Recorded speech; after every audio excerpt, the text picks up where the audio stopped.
Saludos a todos los ciudadanos, residentes en adiestramiento, estudiantes de medicina, cirujanos y público general que tengan la oportunidad de ver esta videograbación que estamos haciendo hoy, 13 de marzo del 2010, al doctor Iván González Cancel. El doctor González Cancel es un médico cirujano cardiovascular muy prestigioso, graduado en nuestro programa de aquí de la Universidad de Puerto Rico y que ya ha hecho su huella en la cirugía en Puerto Rico.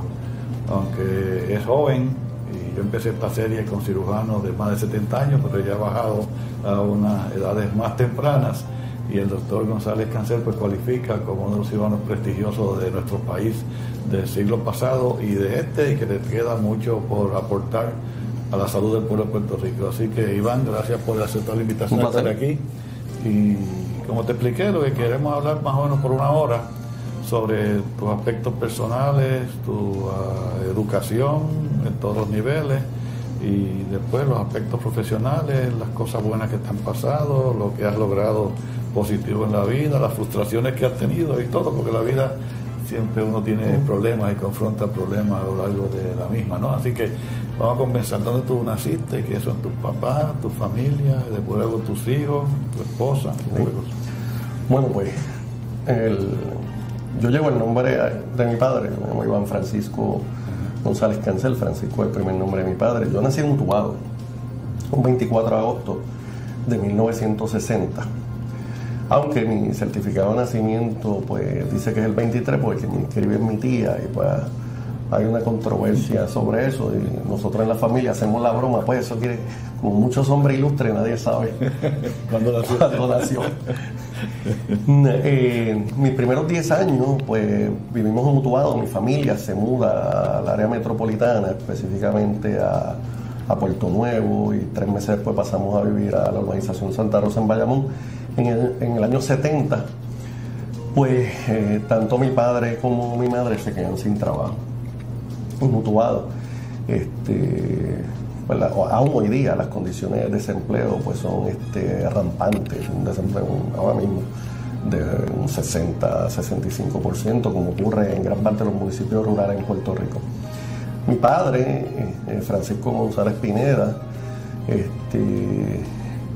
estudió hasta el 8º grado y luego logra graduarse el 4º año a través del programa de estudios libres del Departamento de Educación hoy en día, en aquel entonces Departamento de Instrucción Pública. Mi madre se graduó a Escuela Superior, en la Escuela Superior de Utuado, en el año 1960, que precisamente es el año en que yo nazco. Mi madre tenía 4 meses de embarazo cuando se graduó de Escuela Superior. Nosotros somos 4 hermanos, este servidor, Mayra, la que me sigue, Fernando y Zulma. Me eduqué en grados elementales, los últimos grados elementales en la escuela Modelo Santa Rosa. Después pasamos a vivir a Levitown, donde básicamente pues allí me crié. Yo me gradué de Escuela Superior en la Dr. Pedro Albizu Campos en el año 1977, pasé a estudiar recinto de Piedra en el año 80. Me gradué de la Escuela de Medicina de la Universidad de Puerto Rico en el año 1984. De ahí pasé a estudiar cirugía, a ser residente de cirugía, y me gradué en el año 1989, año en que me casé por primera vez. Me fui entonces a la Universidad de Alberta en Edmonton, Canadá. Hoy en día el programa más grande de cirugía cardiovascular de Canadá y uno de los más grandes del mundo. Y entonces fui a hacer un año de postgraduate training, de entrenamiento postgraduado en cirugía cardiovascular en la Universidad de Pittsburgh, específicamente en el área de trasplante de corazón y pulmón.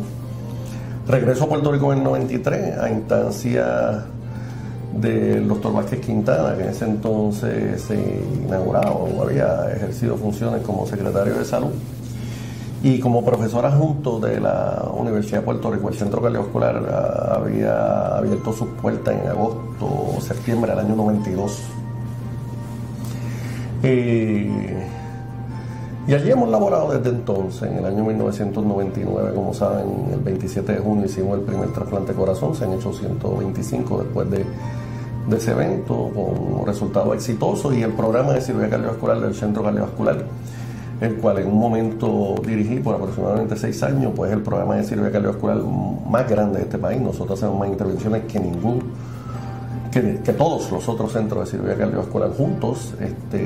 Todo el mundo reconoce que hacemos los casos de mayor complejidad. Somos el único centro de cirugía cardiovascular pediátrica, somos el único centro de trasplante de corazón de este país, somos el único centro que tiene un programa completo, un Comprehensive Management Program de arritmias cardíacas o electrofisiología. Así que una institución con muchos problemas, pero que ha hecho contribuciones, entiendo yo, entiende mucha gente, histórica al desarrollo de la medicina en Puerto Rico, particularmente la medicina cardiovascular. Yo no, sobre mi niñez, por alguna razón, yo no recuerdo muchas cosas. Yo tengo spots, por ejemplo, no recuerdo nada. Recuerdo así una escena de kindergarten que nos acostaban en el piso.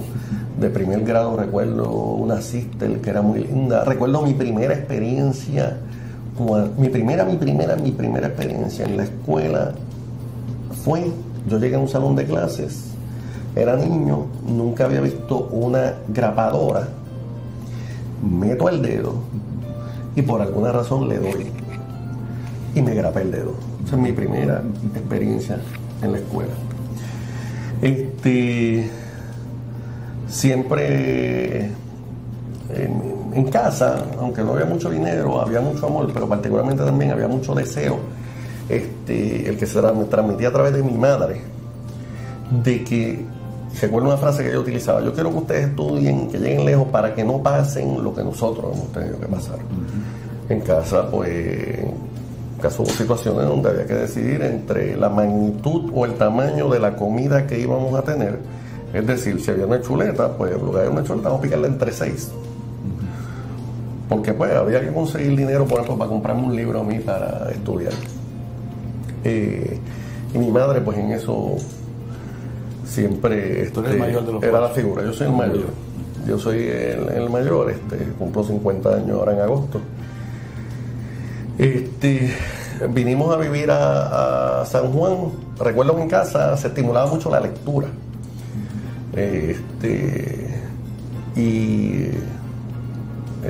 Recuerdo, por ejemplo, cuando yo llego a la escuela elemental en Santa Rosa, como veía un pueblo de la ruralía, me ponen tenían los grupos divididos por aprovechamiento académico. El mío no era conocido, así que me ponen en el grupo supuestamente desventajado.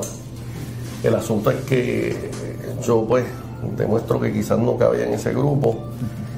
Sin embargo, eso en aquel momento como que no lo vi, que fue bien tomado por mucha gente, particularmente por los maestros. Yo recuerdo una vez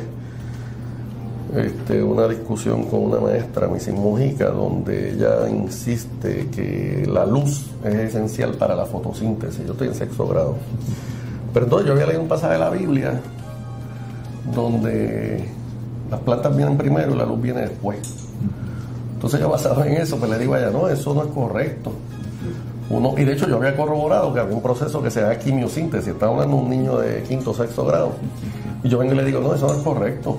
Pues, ¿cómo eso no es correcto? No, la Biblia dice tal cosa. No, pues esa es la Biblia. No, pero miren que está este proceso que se llama quimiosíntesis.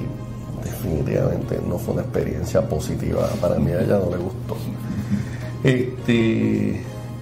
En Levittown pues pasó lo mismo. Yo siempre tuve buen aprovechamiento académico.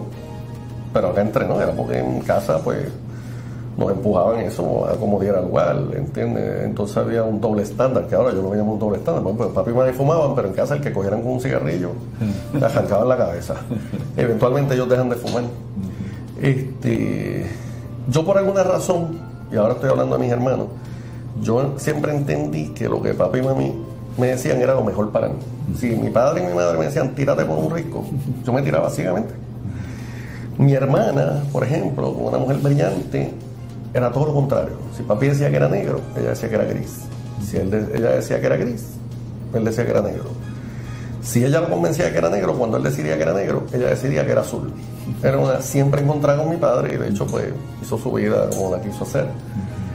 Mi hermano se cansó de la disciplina que había en casa y a los 19 años, 18 años se fue para el ejército.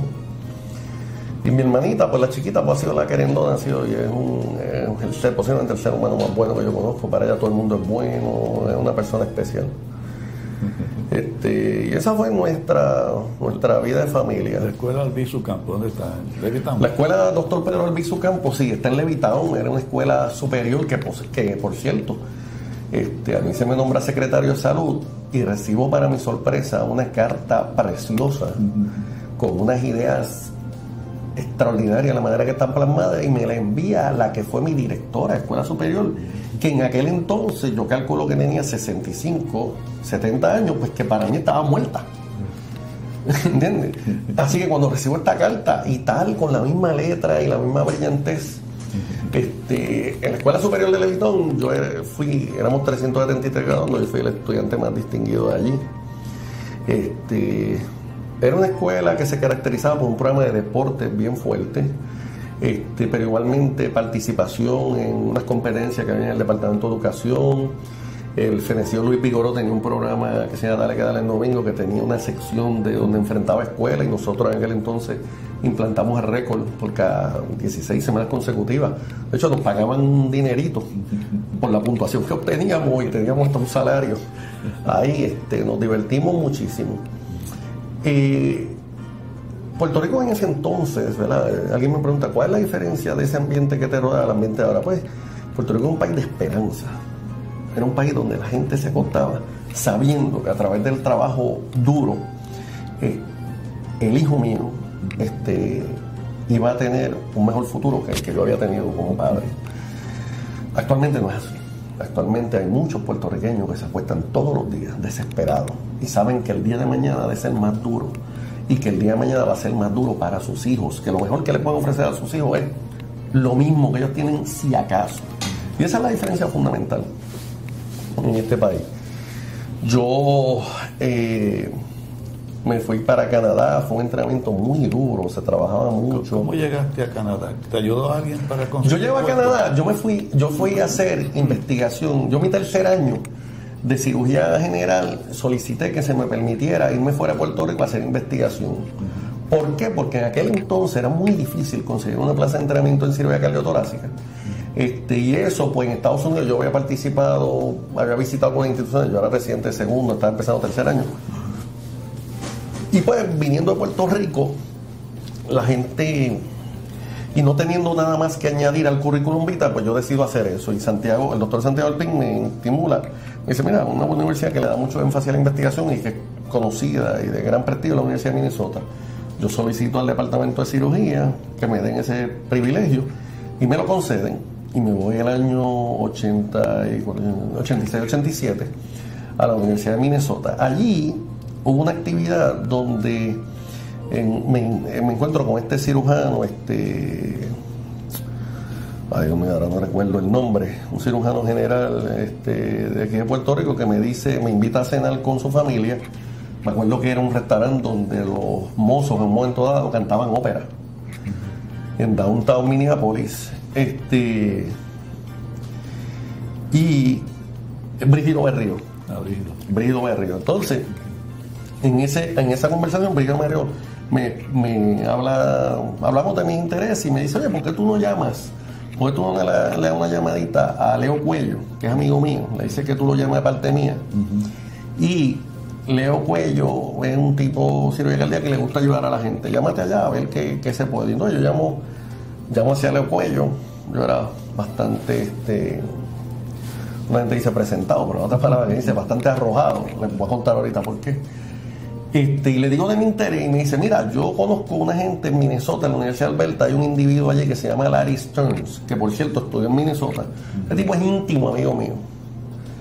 Y basta con lo que tú me dices, yo voy a hacer obviamente mi averiguación de quién eres tú, pero yo te voy a recomendar. Pues Leo Cuello llama a Larry Stearns. Lo próximo que yo sé es que Larry Stearns me llama y me dice, mira, si a ti te está recomendando fulano de tal, da por sentado de que tú estás aceptado aquí. No me has visto todavía la cara. En ese entonces yo también, estando en Minnesota, conozco a Gregorio Sicar. Pero no personalmente, nuevamente por teléfono, no sé exactamente, porque yo alguien me dijo, llámalo, él te puede ayudar. El asunto es Gregorio Sical era el jefe de cirugía vascular, comenzaba en ese año, ya yo había regresado a Puerto Rico, iba a comenzar lo que era un programa de cirugía vascular acreditado. Y recuerdo que mi senior resident era el doctor Leonardo Valentín. Y hablando así me expresa de que nosotros desarrollamos una gran amistad por intereses propios y visiones afines de la vida. De que quería hacer cirugía vascular. Y yo le digo, mira, yo conozco un tipo, pero mire, yo soy residente de cuarto año, él es residente de quinto año. Mira, a mí me alardeando de alguien que no conozco personalmente todavía. Por eso le digo, un atrevimiento. Yo conozco a este individuo que es... Me refería a Sical. Yo conozco a este individuo que es jefe de cirugía vascular. Yo lo voy a llamar, le voy a hablar de ti. Y no te preocupes que yo te consigo eso. Yo llamo a Sical. Leonardo Valentín es un individuo que se caracterizaba por una nota extraordinaria, los training, 99 percentilas, etcétera, etcétera, un tipo brillante. Yo lo llamo a Sical y le digo que el tipo es, mire, se estoy vendiendo el producto mío, lo mejor que hay en la faz de la tierra. El asunto es que yo llamo a Valentín con un entusiasmo. Yo le digo, mira, tú estás aceptado, méteme en entrevista, móntate, yo te garantizo que te van a coger. Él llega, va a la entrevista, me llama para atrás, mira, no era como tú decías, que otra gente entrevista, no, olvídate, yo brego con eso. Pues Leonardo Valentín fue el primer graduado de ese programa acreditado, hoy en día es cirujano vascular periférico. Eventualmente pues ya yo voy a entrevista a Canadá, allí me lo dicen, si tú vienes recomendado por fulano, date por aceptado. Y pues así fue, 3 años bien duros. Yo quería conocer lo otro, es que yo quería, si tenía la oportunidad en ese momento, el hacer entrenamiento en Canadá me permitía coger los exámenes del American Board of Thoracic Surgery, un programa acreditado. Quería conocer otro país, pero particularmente otro sistema de prestación de servicios de salud. Y fue una experiencia maravillosa, muy dura. Trabajo por el primer año era un día sí, un día no. Básicamente uno nunca iba a la casa y eso traía problemas en la relación matrimonial. Particularmente pues porque la esposa mía de aquel entonces pues pasaba muchas horas sola. Fue difícil. Después fuimos a Pittsburgh. ¿Tuviste 2 años en Montreal? Tuve 3 años en Alberta, en Edmonton, Alberta, Canadá, bien lejos de aquí. Tenía que coger un avión de aquí a Dallas, la ruta más corta de aquí a Dallas, de Dallas a Salt Lake City, de Salt Lake City a Calgary, de Calgary a Edmonton. Estuve allí 3 años, un programa de 3 años, y entonces un cuarto año en Pittsburgh. Y esa básicamente ha sido mi educación en las escuelas públicas. Yo recuerdo cuando yo voy a Minnesota que no dominaba el inglés, era la primera vez que yo salía fuera de Puerto Rico, la primera o la segunda vez que me montaba en un avión. Recuerdo que como a las 2 semanas yo no podía bregar, me acuerdo que vivía en un apartamento en un sótano, no podía bregar con la situación y llamé a mi madre y le dije que me regresaba, que yo no podía bregar con la situación. Mi madre me dice, recuerdo sus palabras, me dice, pues ¿sabe qué? Usted es un hombre ya y usted tiene que enfrentarse a esa situación y aprender a enfrentarse a ella. Así que hablamos luego y me tiró el teléfono. Yo me sentí, yo dije, wow, ¿qué yo voy a hacer ahora? Pero aquí estamos, nuevamente mi madre demostró estar correcta. Y esa ha sido básicamente, en términos de educación, otras experiencias así de la niñez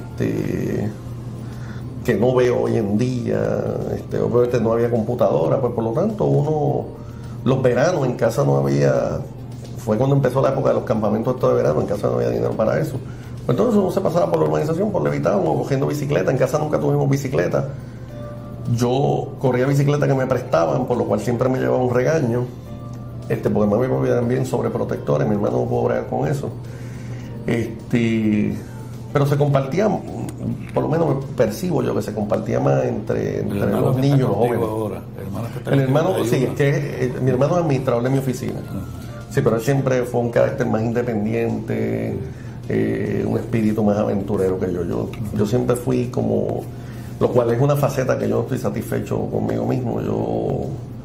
Yo me considero, cuando me comparo con los hombres del Renacimiento, y quizá la comparación, ¿verdad?, pues muy prepotente, muy inapropiada, pero unifacético. Yo creo que yo soy buen cirujano cardiovascular, alguna gente dice que excelente, tengo mis logros, pero por ejemplo yo hubiese deseado dominar un instrumento musical.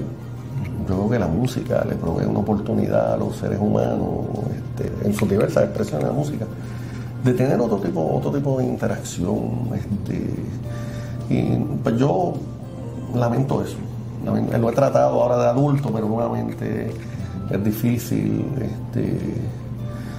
Y pues yo lamento eso. La Universidad de Puerto Rico, tengo que decir que debe ser reconocida como el gran equalizer, el gran ecualizador de la sociedad puertorriqueña. Alguna gente cree que en este momento ese rol se ha perdido, pero ciertamente fue lo que me permitió a mí, le ha permitido a mucha gente que viene de clase baja o de clase media baja, como yo, pues, accesar otras oportunidades. La Escuela de Medicina, por ejemplo, es un producto. Lo que llega allí y lo que sale, un médico, y ni se diga en cirugía, ¿entiendes? El individuo que llega como interno apenas puede mover sus manos en términos, porque el cirujano, contrario a los otros médicos, no solamente se le requiere conocimiento, se le requiere to perform, como el músico, ¿verdad?, que toca un instrumento. No solamente puede tener conocimiento extraordinario, pero destreza. Tiene que demostrar que puede ejecutar. Pues el cirujano también, así que es maravilloso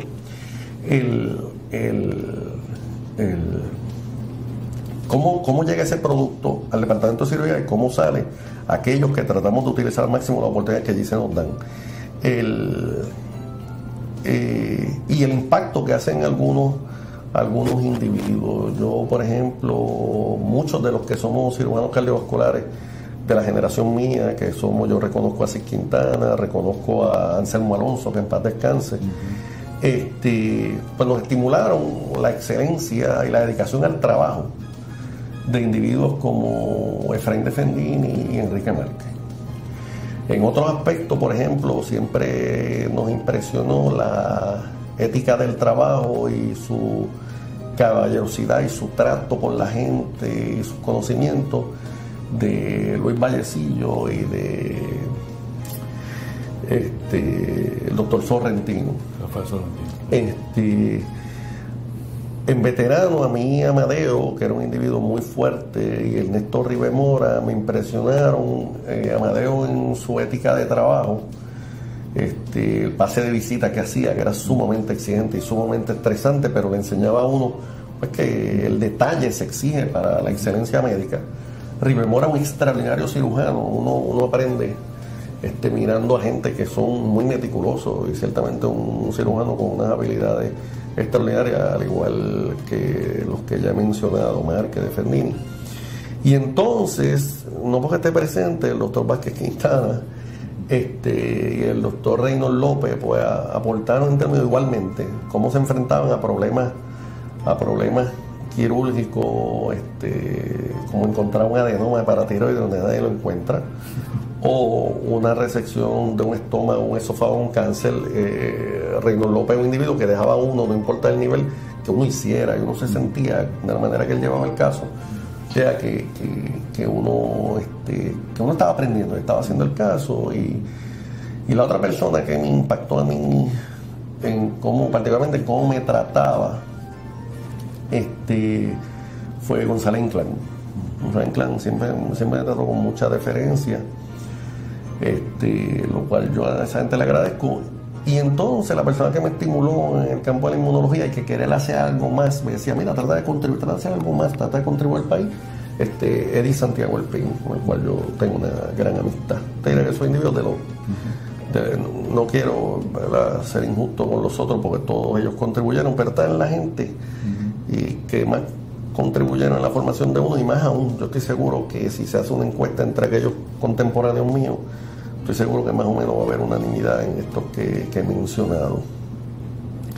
Yo creo que el sistema, lo que he visto, ya yo no formo parte de la facultad de la Universidad de Puerto Rico, me despidieron de ese empleo.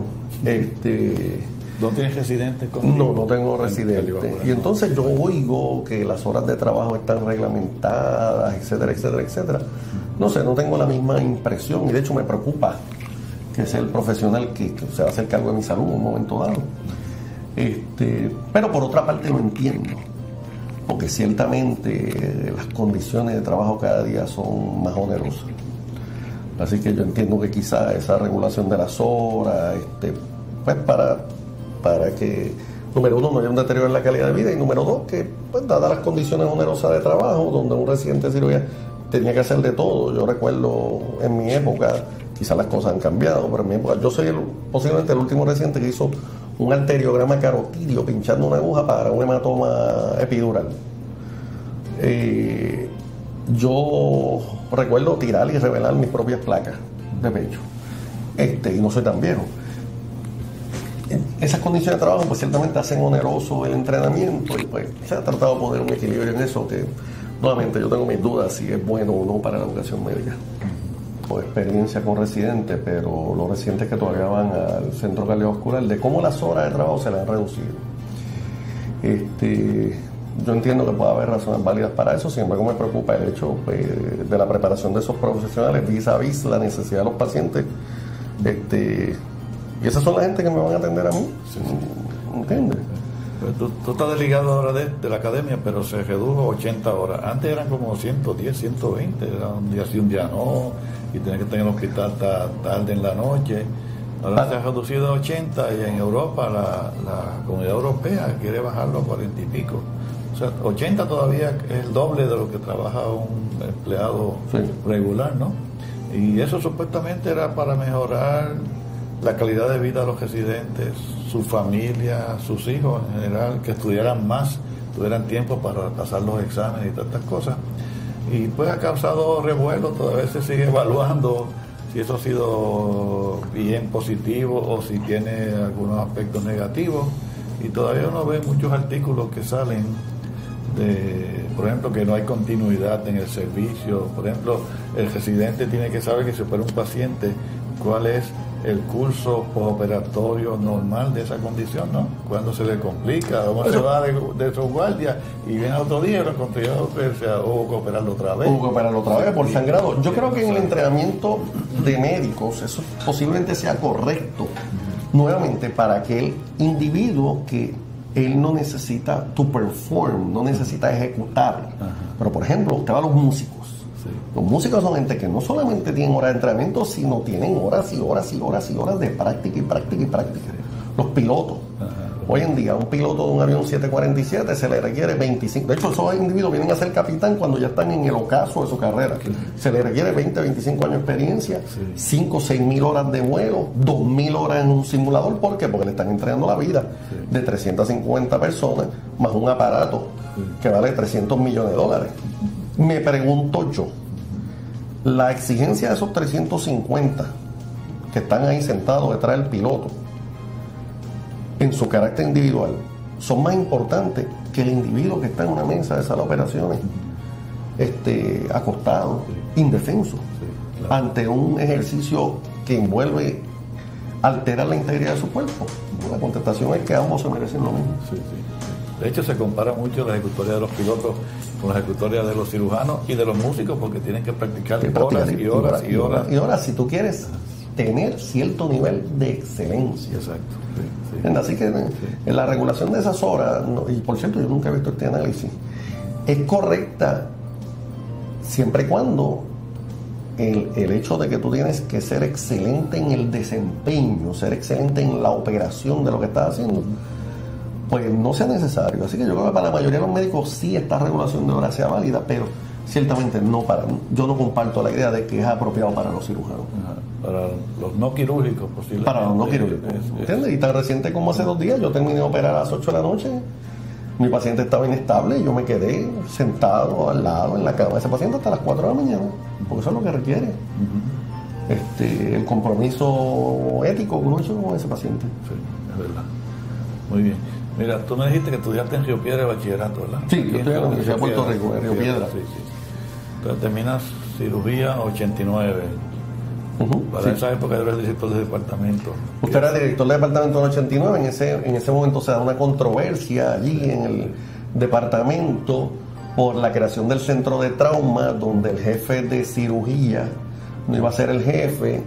El asunto es que se desata una controversia de otro jefe de cirugía. Usted pide un voto de confianza de aquellos que creemos que usted tenía la razón. Yo fui de los que indiqué que yo estaba con el doctor Vázquez Quintana. Alguna gente no lo vio bien. Yo fui a la ministra de Chief Resident de ese año.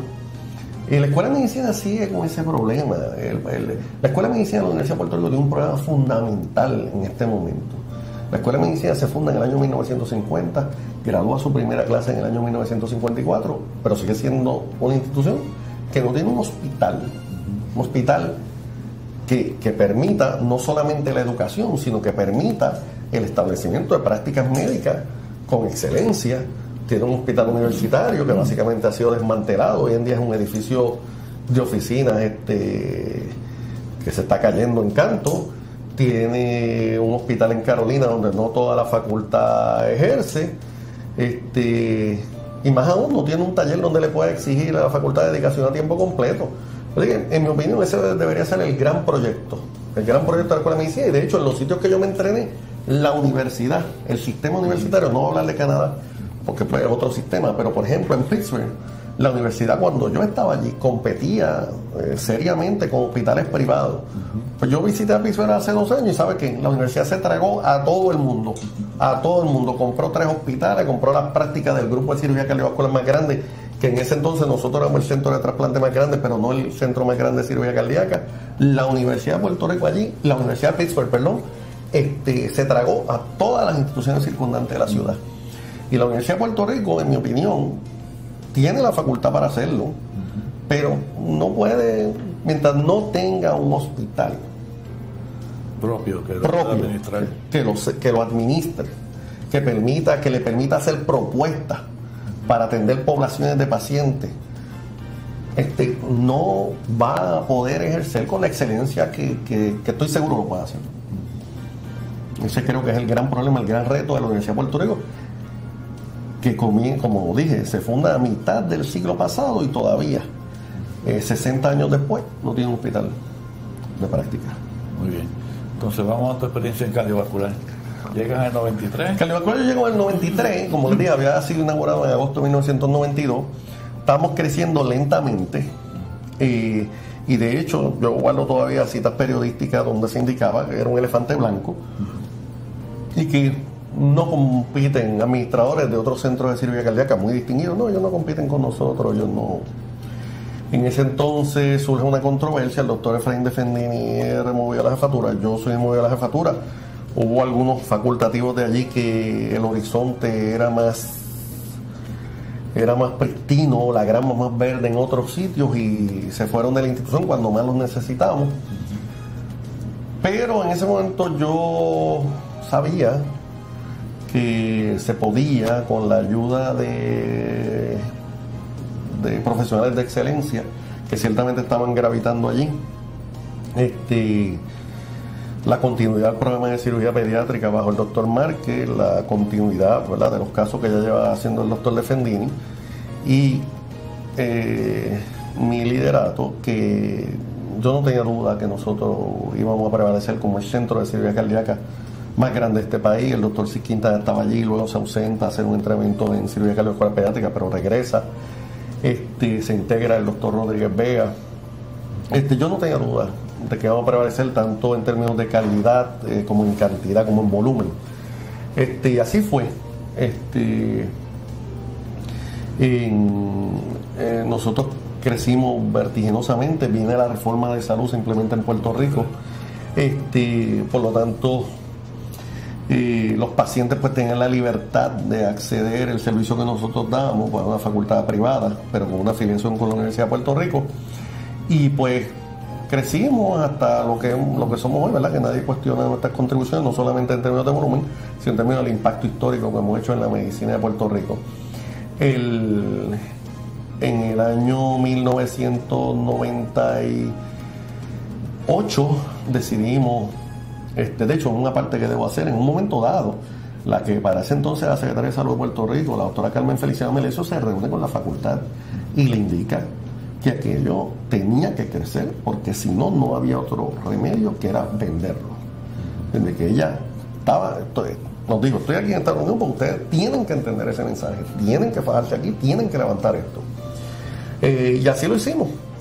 En el año 1998, a instancias mías, yo aprovechaba siempre que tenía la oportunidad, de lo que yo consideraba, no una muerte prematura, o de lo que yo consideraba cerrarle la puerta a un paciente si no se hacía ese procedimiento. En el año 97 ella da la orden de que se comiencen a estudiar, auscultar la posibilidad de un programa de trasplante de corazón, y pues todo el mundo sabe el resto de la historia. En el 27 de junio de 1999 hicimos el primero. En el año 2000 yo soy removido de la jefatura de cirugía. Fui director ejecutivo del centro por 21 días, nombrado por la entonces gobernadora Sila María Calderón. El secretario de salud que se nombra después, el doctor Johnny Rullán, pues y algunos entendían que este servidor no tenía las credenciales para ejercer esa posición. Yo renuncio a esa posición. Nombra a un administrador, la señora Rivera Lugaro. Ahí se comienza una controversia pública con este servidor que duró como unos 6 o 7 meses. Finalmente todos se dan cuenta de que iba a destruir la institución y es destituida. Yo soy removido de la posición de jefe de cirugía. El doctor Vilaro entonces se reintegra. Él había estado previamente en el centro cardiovascular y la historia es conocida de todos y estamos muy contentos del servicio que damos allí. De hecho, creemos, yo personalmente, que es lamentable que el Departamento de Salud u otras instituciones o el gobierno de Puerto Rico no se ha dado cuenta que ese modelo es un modelo a imitar en otras instituciones. Por ejemplo, en el Hospital Regional de Bayamón, que tiene unos problemas serios de facultad médica y de volumen, en un hospital universitario, si la universidad lo creyera, donde una facilidad de excelencia, una facilidad física apropiada, la escuela de medicina allí tiene un programa de entrenamiento en cardiología, pero entonces tiene esta facultad privada que le alquila oficinas y que ejerce su práctica privada allí. Por lo tanto, pues exigimos lo máximo para nuestros pacientes y somos muy celosos del estado de la físico de la facilidad, de los procesos que se hacen en la facilidad, de preservar la facilidad, porque el cirujano cardiovascular necesita sala para operar. Así que si aquello fracasa o alguien lo administra irresponsablemente, yo tengo que protestar. Porque de la otra manera, pues mira, si un hospital que es del gobierno, yo voy a tiempo parcial. No me importa si hace dinero o no hace dinero, no me importa si se administra.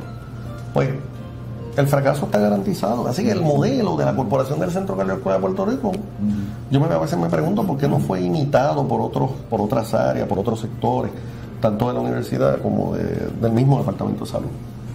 Muy bien. El primer trasplante fue en 1999. El primer trasplante de corazón se hace el 27 de junio de 1999, el señor Laureano Cora, yo recuerdo.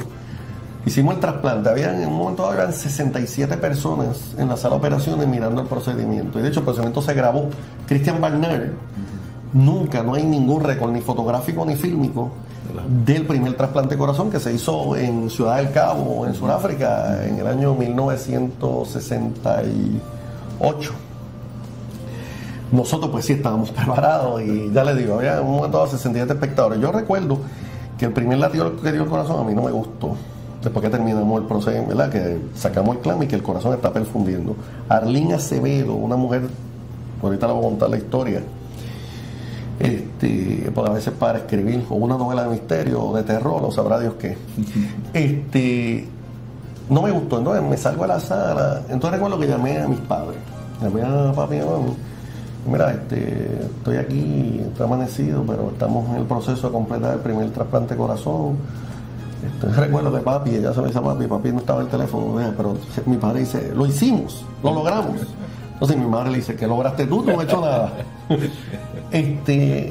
Así, y las primeras 2-3 semanas, las entrevistas, fue una experiencia. Hubo gente que me preguntaba que dónde yo había estado, porque ciertamente Puerto Rico ha tenido unos cirujanos cardiovasculares sumamente distinguidos con unos resultados extraordinarios.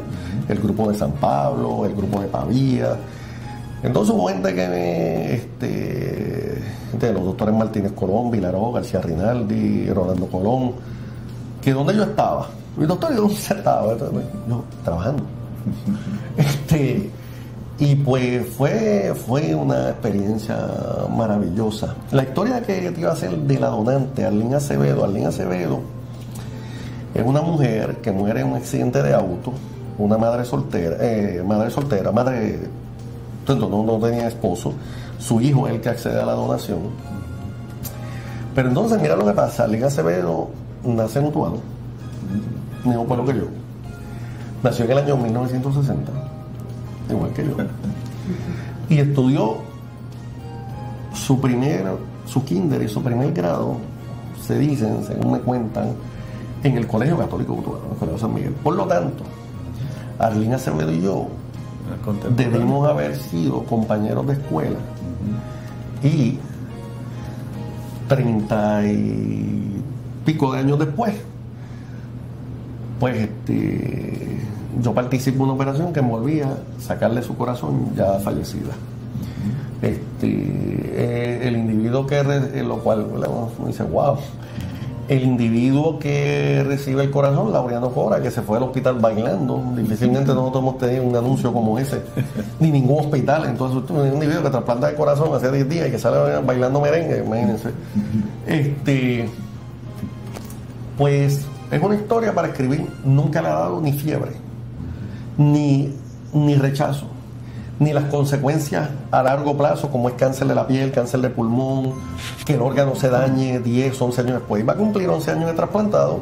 Ya le digo, es una cosa como si ese corazón le hubiera pertenecido.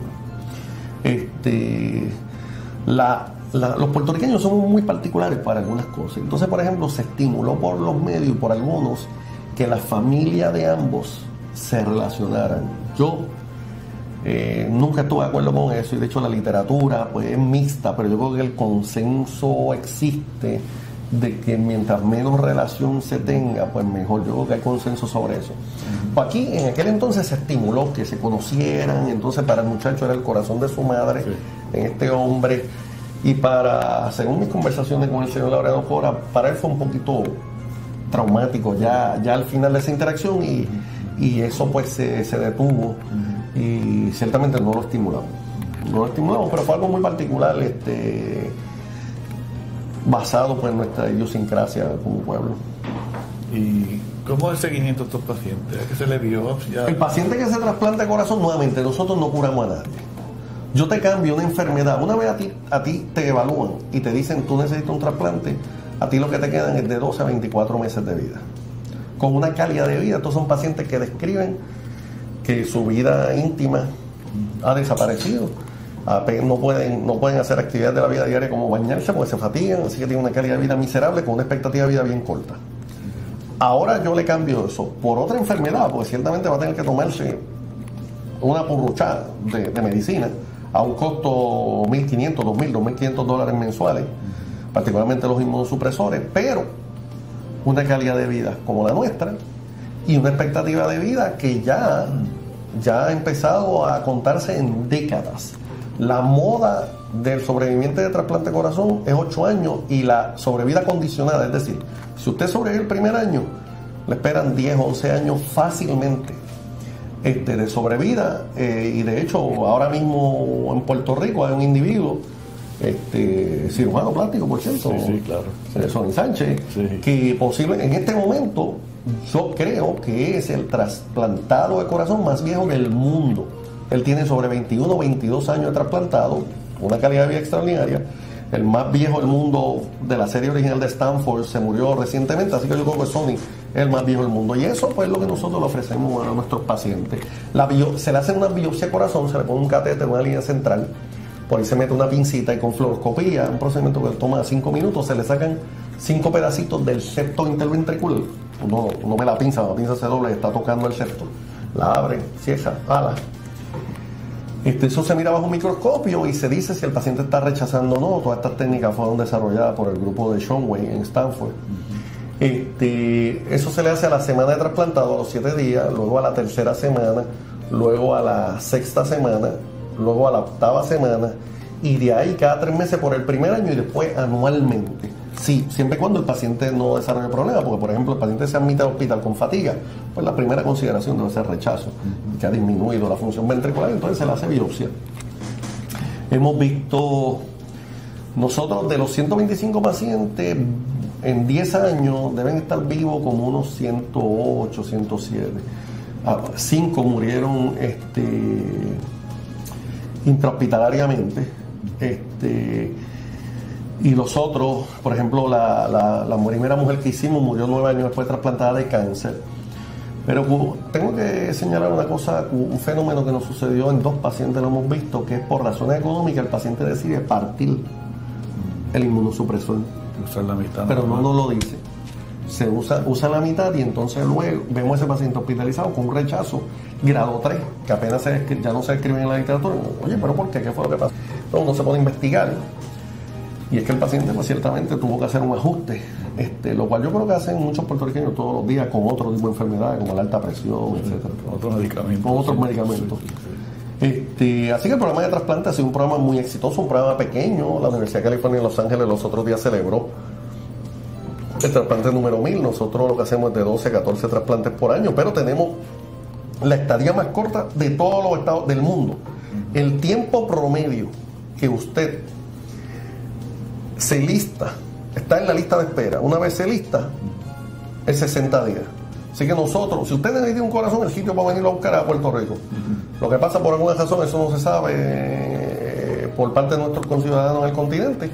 Pero sí, ya le digo, 60 días. Y de hecho hemos tenido pacientes, el pintor Wichi Torres, que había sido trasplantado 10 años antes en Tampa. Ese es el primer retrasplante que hacemos en Puerto Rico. Nosotros hemos hecho 2. Él se lista un viernes a las 6 de la tarde y lo estábamos trasplantando sábado a las 11 de la mañana. Menos de 24 horas estuvo en la lista. Entonces hemos hecho 2 trasplantes de corazón y riñón combinados que han tenido sumo éxito en una cooperación del programa de trasplante de riñón del Hospital Auxilio Mutuo y nosotros, que por cierto, aprovecho esta oportunidad porque nos hemos llevado una amonestación seria por parte de UNOS de que esto no debió haber sido permitido, que los bylaws de UNOS no permiten la cooperación entre programas de trasplante, lo cual, a mi entender, pues ellos están mal, deben enmendar esos bylaws. Eso es extraño. Porque precisamente, es un problema que tiene el sistema de salud de los Estados Unidos. Usted va a la ciudad de Chicago y allí en Downtown Chicago hay 5 programas de trasplante de corazón y de trasplante de riñón. Pues mira, quizás lo debe haber 1 o 2 y que cooperaran en esos programas. Pues los bylaws de UNOS no lo permiten. Se nos advirtió que no lo volviéramos a hacer. Ese es un asunto que tiene que resolver la Junta Directora del Centro y el honorable secretario de Salud. Pero recibimos la carta hace 3 días que no se vuelva a repetir este evento, que los bylaws no lo permiten. Lo cual yo creo que es ridículo. ¿Cómo se hizo? Los cirujanos es ridículo. renales. Los cirujanos renales fueron allí, fueron a cardiovascular, hicieron el trasplante de riñón y lo veían conjuntamente con nosotros todos los días. ¿Cuál es el problema con eso? Además, a mí me enseñaron una cosa: con el éxito tú no argumentas. Exacto. ¿Entiendes? Los 2 pacientes están en perfecta condición, pero más aún, y uno sugiere al centro cardiovascular que aplique para el establecimiento de un programa de riñón. Puerto Rico no necesita más de un programa de riñón, o que Auxilio Mutuo aplique para un programa de trasplante de corazón. Puerto Rico no necesita otros trasplantes de corazón. Así que aquí tenemos como unos burócratas. Eso es razonable. ¿Entiendes? Hacen una propuesta que es totalmente irrazonable. Por lo contrario, si nunca lo habían pensado, deberían aprender de nosotros, que hemos decidido que instituciones separadas pueden participar.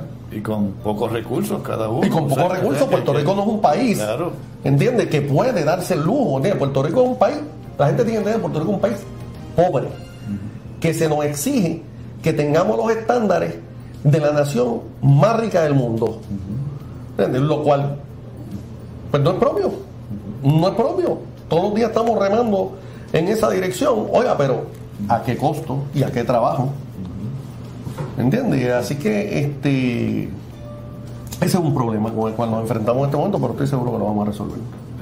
Lo que no se ha logrado todavía es trasplante de pulmón, ¿verdad? Trasplante de pulmón no se ha logrado. Ha habido 2 intentos donde eso se ha planteado, pero la gente tiene que entender, particularmente los administradores, tienen que entender que el ejercicio quirúrgico de quitar y poner un pulmón, eso es una bobería.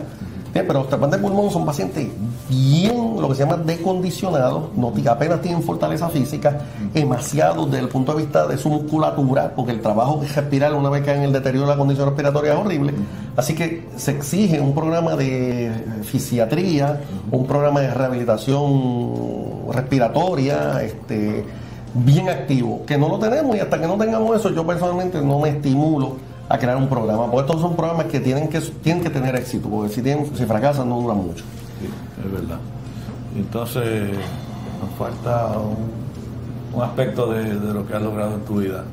Recientemente fuiste designado secretario de Salud en esta administración. Yo fui nombrado secretario de Salud por el honorable gobernador de Puerto Rico, Luis Fortuño, Con relación a eso, pues la gente se ha preguntado muchas cosas. Número uno, cómo yo podía cambiar unos ingresos sustanciales en mi práctica clínica cardiovascular por el ingreso de un secretario de salud. Son apenas 80, 90 mil dólares al año. Un trabajo 24 horas al día, los 7 días a la semana. Pues, número uno, yo creo que el país a mí me ha dado mucho. Y a la gente de mi generación, como yo les dije, nosotros somos la generación de la esperanza. Pues el país, la Universidad de Puerto Rico, por ejemplo, la Universidad de Puerto Rico prepara un estudiante a un costo ínfimo de lo que realmente cuesta. Así que es un regalo. De hecho, la Escuela de Medicina, yo no pagaba matrícula porque también me eran extensivos los honores de la Universidad de Puerto Rico Río Piedra, me eran extensivos a la Escuela de Medicina, así que tenía matrícula de honor. ¿Sabes? Aquí se prepara un estudiante de medicina, un estudiante universitario, una parte ínfima. Así que el país, a mí personalmente me ha dado mucho, más de lo que merezco. Y segundo, cuando el gobernador de Puerto Rico te invita a una oportunidad como esa, mira, no hay manera de decirle que no, pues vamos a hacer los sacrificios. Mi esposa, yo estaba buscando trabajo, vendiendo mi casa de playa. A mí la administración pública me apasiona en términos de que uno puede hacer, en términos de que el sistema de salud en Puerto Rico tiene grandes recursos, lo que pasa es que hay que saberlos utilizar, ¿entiendes? Y no podemos seguir malgastando dinero o gastándolo inapropiadamente. Así que yo acepté esa oportunidad. Lamentablemente, menos de 24 horas, a las 12 horas de haber sido nombrado, se me invita literalmente a un cuarto oscuro. A un cuarto oscuro para que despida a un funcionario, lo que era un funcionario probo, un funcionario que todo el mundo... Ese individuo tenía un elemento en común que yo nunca he logrado tener, que es que todo el mundo hable bien de él, porque yo tengo muchos amigos, pero también tengo gente, ¿verdad?, que no me quieren bien, por diversas razones, a lo mejor válidas o no válidas. Pero Domingo Nevares es un individuo que todo el mundo unánimemente habla bien de su integridad y de su capacidad. Oiga, pues que lo despidiera, a lo cual yo me negué, hice una evaluación, invité a los que tuvieran algo que decir en contra de él que lo expresaran en una reunión de junta, no lo expresaron. Y entonces, pues la experiencia de esas 2 semanas se caracterizó por intentos se caracterizó por una cosa. Primero, el apoyo incondicional del señor gobernador, que siempre yo creo que lo tuve. A lo mejor soy ignorante en eso, pero yo creo que lo tuve. Pero entonces surge la controversia de que yo, y siempre fui claro con el señor gobernador, de que yo iba a bajar sustancialmente mi práctica. Yo intervengo 500 pacientes al año, la iba a bajar sustancialmente. Pero en tipo de caso que yo soy el único que lo hago, o uno de 2 o 3 que lo hacemos. Aneurismas toracoabdominales, problemas complejos de la aorta y operaciones en testigos de Jehová. Que yo iba a continuar eso. Él me indicó que eso no era problema, pues entonces surge la controversia pública de que el secretario tenía que estar disponible 24 horas, 7 días a la semana, lo cual yo dije que allí hay mucha gente que ha tenido la sentadera puesta en la silla todo el tiempo y nunca han hecho nada, o no se han dado cuenta ni que fueron secretarios de salud. En Puerto Rico recientemente hubo una dama, secretaria de salud, que todavía al día de hoy ella no se ha dado cuenta que fue secretaria de salud. ¿Okay? Porque pasaron por la vida sin saber qué pasaron por allí y no hicieron nada de impacto. Así que mira, yo sabía que podía hacer el trabajo. De hecho, yo te puedo decir, hubo un día que yo terminé de operar a las 3 de la mañana, fui a mi casa, estaba en el departamento a las 8, salí a la 1 después de haber resuelto todos los asuntos del departamento, operé un aneurisma toracoabdominal en un testigo de Jehová, y a las 8:05 estaba entrando todavía en la Hope Scott para una reunión que tenía con el ex senador Charlie Rodríguez en el departamento de salud, cumpliendo todas mis obligaciones. Pero vivimos en un país que a la gente le encanta controlar, un deseo de controlar increíble. Así que el señor gobernador pues decidió no someter mi nombramiento al proceso de confirmación, una prerrogativa en la cual yo estuve en desacuerdo, pero que tengo que respetar. Y pues hasta ese momento ese es el honor más grande que yo he recibido en mi carrera, sin duda alguna, que el señor gobernador me haya dicho.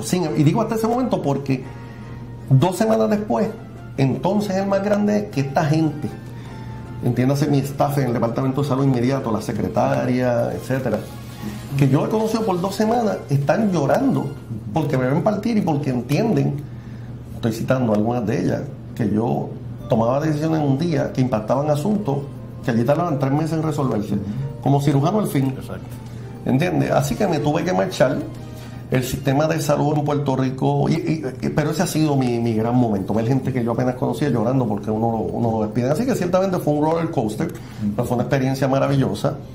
Yo creo que el sistema de salud en Puerto Rico tiene grandes problemas. Yo creo que alguien le tiene que meter mano a las aseguradoras. ¿Entiendes? Las aseguradoras no pueden seguir controlando la prestación de servicios de salud en este país. Por otra parte, nosotros se nos exige unos estándares a todos con la nación americana, pero entonces se discrimina en la distribución de fondos. Así que nosotros, como yo le decía al señor gobernador y le decía al honorable comisionado residente Pedro Pierluisi, nosotros no podemos ir a Washington a pedir que se nos incluya, a rogar con unos cabilderos. No, nosotros tenemos que exigir lo que nos toca por derecho propio.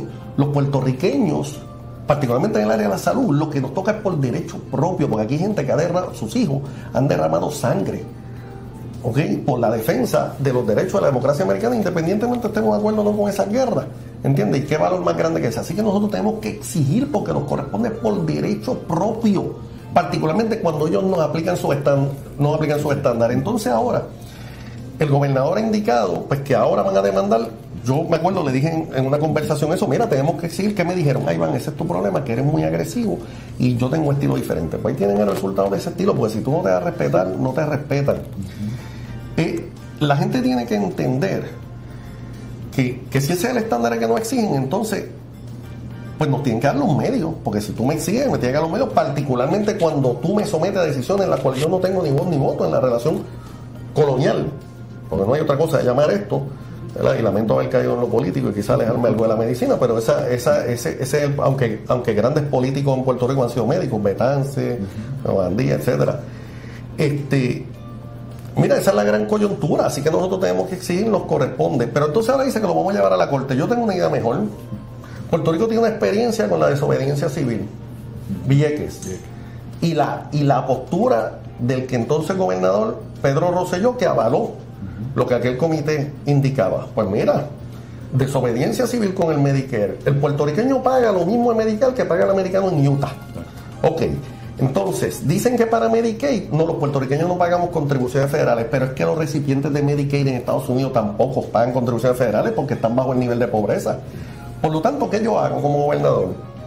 Desobediencia civil, yo ordeno a todas las agencias públicas de Puerto Rico, incluyendo las corporaciones, que no envíen la remesa Medicare, que yo la voy a dejar en una cuenta, que me lleven a la corte y que me arresten. Que me arresten, y entonces yo le presento al mundo esa injusticia.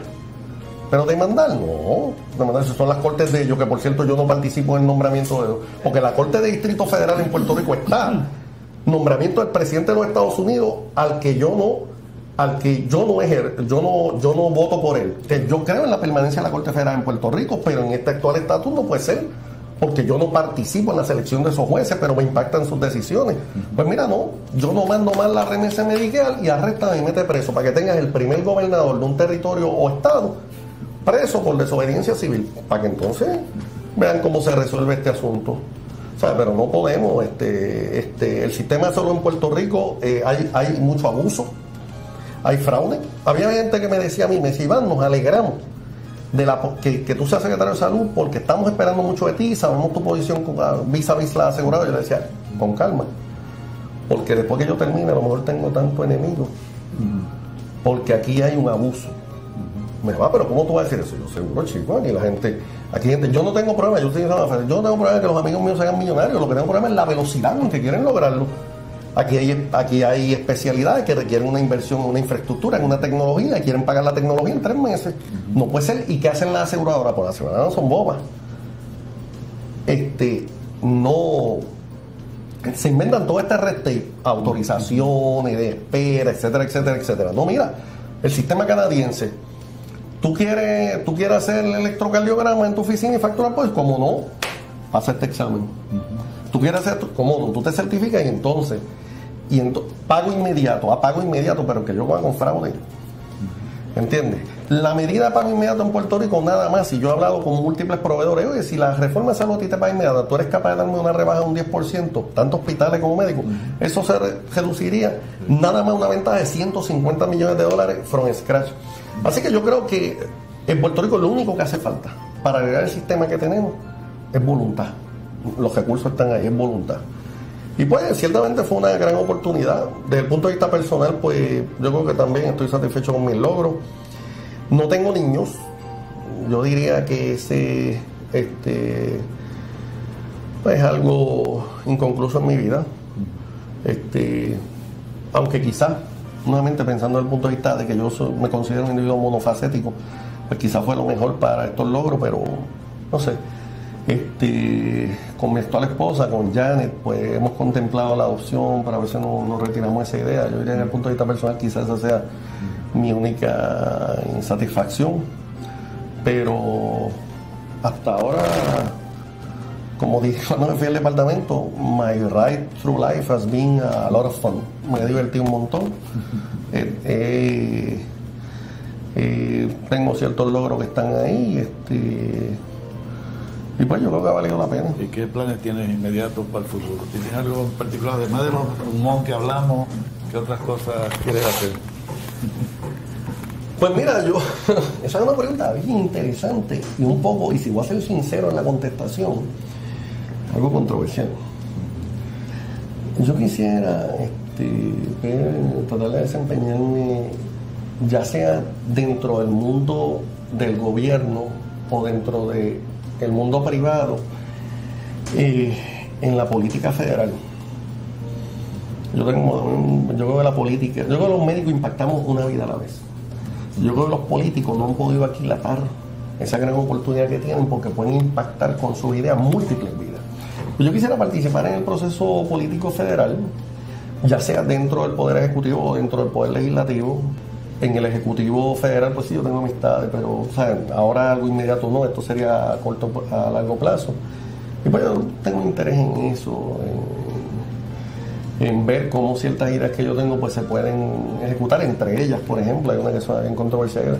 Yo he llegado a la conclusión que los médicos tenemos que ser asalariados. Si tú quieres controlar el costo, el incremento en el costo de los servicios de salud, los médicos tienen que ser asalariados, tú le tienes que sacar el fin de lucro. ¿Por qué? Porque la medicina es el único campo del quehacer económico donde el individuo que está dentro es el que genera los mismos gastos, entiéndase, el médico, ordenando pruebas, etcétera, etcétera. Así que tú tienes que quitar el fin de lucro, y la única manera, eso es una idea mía, y lo dijo Delos Cosgrove, el chairman de Cleveland Clinic, en una deposición en el Congreso, es que los médicos sean asalariados, un salario justo y razonable, y esa sería de ultimate transformation en el sistema, ¿verdad? Porque básicamente nos acusarían de medicina socializada, lo cual no hay ningún problema.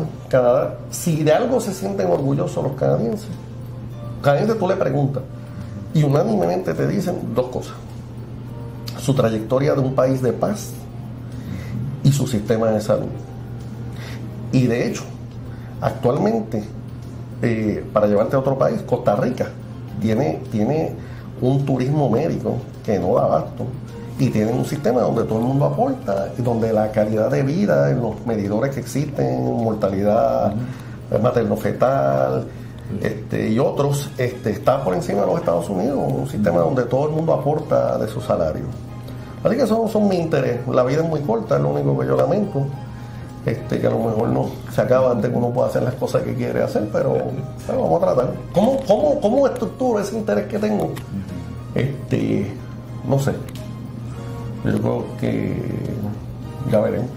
Mira, esa serie de pacientes, ¿la han publicado o lo han publicado en algún sitio? ¿O es prematuro? ¿Qué tú piensas de los trasplantes que has hecho? Los resultados son buenos. Los resultados son extraordinarios. Nosotros tenemos resultados a 3 y 4 años mejores que ningún programa de los Estados Unidos. No lo hemos publicado, primero porque falta de tiempo, falta de dedicación en ese aspecto. Segundo, porque, como les dije, es una serie pequeña. Pero yo creo que aún en nuestro entorno local se merecen esos resultados una cierta difusión, y no lo hemos hecho. Yo creo que esa es un área en que hemos fallado. Pero los resultados están ahí, nos sentimos muy, muy orgullosos de ella. El equipo de trasplante que lo constituyen los doctores Quintana, Vélez, que recientemente se integró y es otro de los cirujanos, y el doctor Banche y el doctor Calderón, pues son un asset. La gente me pregunta a mí cómo yo me visualizo entre el programa. Yo creo que, y yo lo escribo de esta manera, yo creo que yo soy un buen cheerleader, o yo soy un buen líder en términos de que yo creo que tus logros van a ser tan grandes como la excelencia de la gente que tú te rodees. Hay dos tipos de jefes, o dos tipos de vicepresidentes. Está el individuo que siempre se rodea de gente más chiquita que él para sobresalir. No, yo creo todo lo contrario, y de hecho mi experiencia ha sido esa. Yo me he rodeado de individuos, Quintana, Vélez, Calderón, Banch, que son mejores en lo que ellos hacen que lo que yo soy en mi campo. Los individuos son extraordinarios, y pues yo soy un motivador. ¿Cuántos cirujanos cardiovasculares tiene ahora el programa? El programa de traspaso del programa de cirugía cardiovascular del centro cardiovascular lo constituyen ahora mismo los doctores. Allí tienen práctica de cirugía cardiovascular los doctores Vilaró, Quintana, Vélez, Márquez, Defendini, Francisco Meléndez, Maldonado, Rodríguez Vega, Iván González Cancel y Matos. Son 10 cirujanos, de los cuales 4 de nosotros, Quintana, 5 de nosotros, Quintana, Vélez, Vilaró, Maldonado y este servidor hacemos el 80% del volumen. Y los cirujanos, la mortalidad y la sobrevida de esos pacientes es favorable en todo ese grupo de 10. La sobrevida del programa para el marcador, que es puente ortocoronario, es 97. Hubo año que fue el 96, no estábamos satisfechos con ese resultado.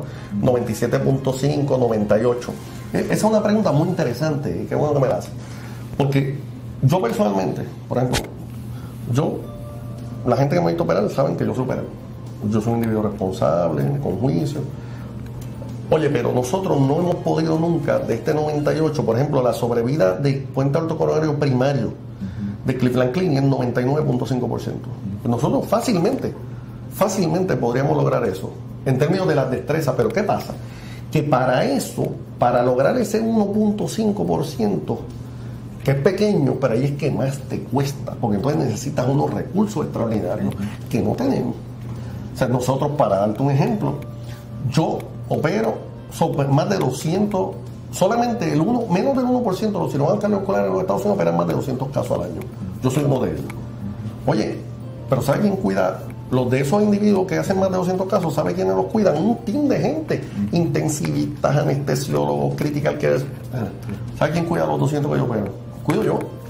Nosotros hacemos una operación extraordinaria y cogemos un individuo, lo llevamos intensivo, lo cuidamos por un par de horas y después me voy para mi casa. Y el individuo se quedó allí con enfermera, que hemos logrado mucho con ese ambiente.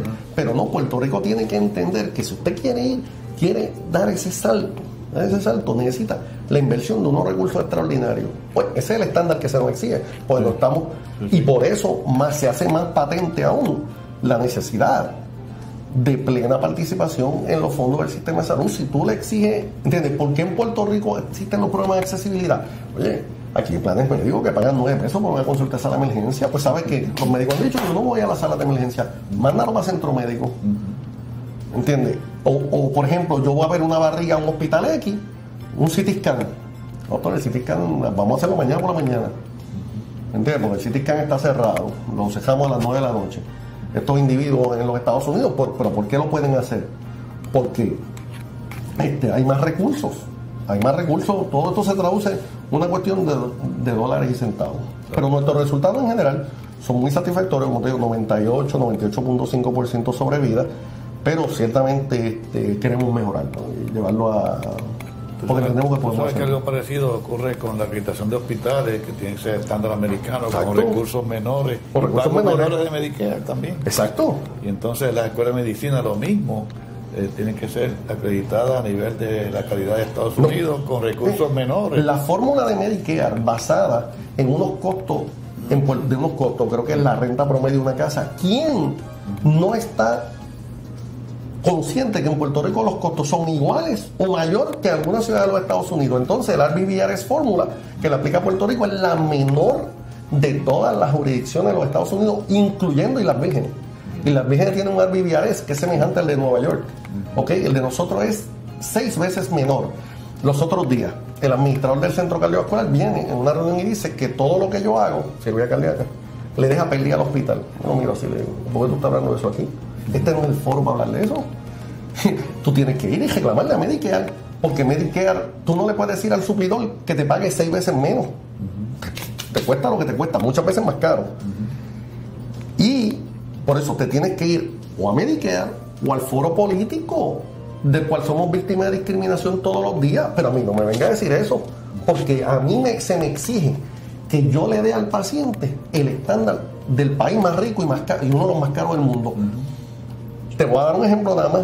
Las cánulas que usamos, que no es otra cosa que un tubo que metemos el corazón. Oye, en Latinoamérica se reesterilizan hasta que está tostada. Aquí yo uso una, botarla. Oye, porque ese es el estándar. Porque ese es el estándar norteamericano. Entonces tú me exiges a mí, Medicare te exige el mismo estándar de Kipro que está por ahí persiguiéndote en términos de garantía de calidad, lo cual es bueno. ¿Entiendes? Pero los recursos son limitados. Entonces alguna gente ha implicado, pues mira, vamos, quizá también la impericia médica ha impactado el costo. ¿Sabes qué? Yo estoy en desacuerdo, aprovecho esta oportunidad para dejarlo bien meridianamente claro. Alguna gente ha indicado que aquellos individuos que atendemos pacientes de reforma, yo atiendo pacientes de reforma, pues darnos inmunidad por el servicio que le damos a esos pacientes o algún tipo de inmunidad. Oye, pero vean acá, Juanita Pérez, que es pobre, que ha levantado una familia con sacrificio, que tiene este plan médico que se lo da el Estado, merece menos de lo que merece Iván González Cancel, que paga su propio plan médico. No, yo creo que en términos médicos ambos se merecen lo mismo. Entonces, qué fácil, ¿verdad? Yo a ti te opero, cometo un acto irresponsable, yo soy inmune, pero entonces que le tengo que dar la máxima calidad. No. Eso es discriminatorio. Yo estoy en desacuerdo con eso. Lo que tenemos que hacer en Puerto Rico para arreglar el problema de impericia médica es bien fácil. Número uno, que ya está creado, es CIMED, pero lo que pasa es que CIMED hay que cambiarle los estatutos y los médicos deberíamos tener más participación en su dirección. Pero entonces, mira, yo te voy a subir la cubierta. Yo he puesto el número de $300,000. Ahora ese va a ser el tope. ¿Por qué? Porque lo que pasa ahora es que, mira, $100,000 después de lo del abogado son $60,000, nadie resuelve nada en Puerto Rico. No, yo te hasta $300,000 y entonces ese es el tope y cortes para eso en específico. En Puerto Rico existen cortes para drogas, por ejemplo, y en Estados Unidos ni se diga, está la corte de migración, la corte de quiebra, corte de menores, la corte de menores, cortes para los tratados internacionales, cortes especializadas para derecho marítimo. Pues mira, unas cortes especializadas, aumentar el tope, aumentar el ceiling del seguro y aumentar el tope. Y lo otro es hacer que todo el mundo entienda que no va a ser difícil litigar esos casos y que como hay unas cortes establecidas para eso, por lo tanto no se van a transar los casos. Nosotros los vamos a pelear hasta las últimas consecuencias. Y que sea más rápido el proceso. Que sea más rápido el proceso. Como hay una corte especializada, al yo quitar la transacción, al quitar el elemento de la transacción, sabiendo que el caso se va a ver de que yo demando, ¿verdad?, una demanda propia y eso, pero como va a haber una corte que lo va a ver rápido, pero si no hay si un perito mío dice que no hice nada impropio y el otro perito, pues mira, esto la corte lo tiene que resolver. O el otro elemento, arbitraje. Ambas partes se someten al arbitraje voluntariamente. Ahora la decisión del árbitro es final. Y eso se ha hecho ya, mira, con el desastre de las Torres Gemelas. Se esperaba demandas, hubieran quebrado a las aerolíneas de las demandas. ¿Qué hicieron? Nombraron un tribunal especial con un árbitro. 99% de las reclamaciones el árbitro las resolvió. Creo que queda un caso que fue a la corte. Así que hay mecanismos. Nuevamente, la gente a mí me han preguntado, doctor, ¿qué hace falta para arreglar el sistema de salud de Puerto Rico? Una sola cosa: voluntad. Muy bien. Pues Iván, se nos ha acabado el tiempo, así que gracias por estar aquí y un placer tu historia y tus éxitos y todas las cosas que has ocurrido en tu vida, así que te deseamos que continúes haciendo buena labor por los pacientes de Puerto Rico y desarrollando el centro cardiovascular como lo has hecho hasta el presente. Así que gracias por estar aquí. Muchas gracias por la oportunidad, fue un placer y un honor. Bien.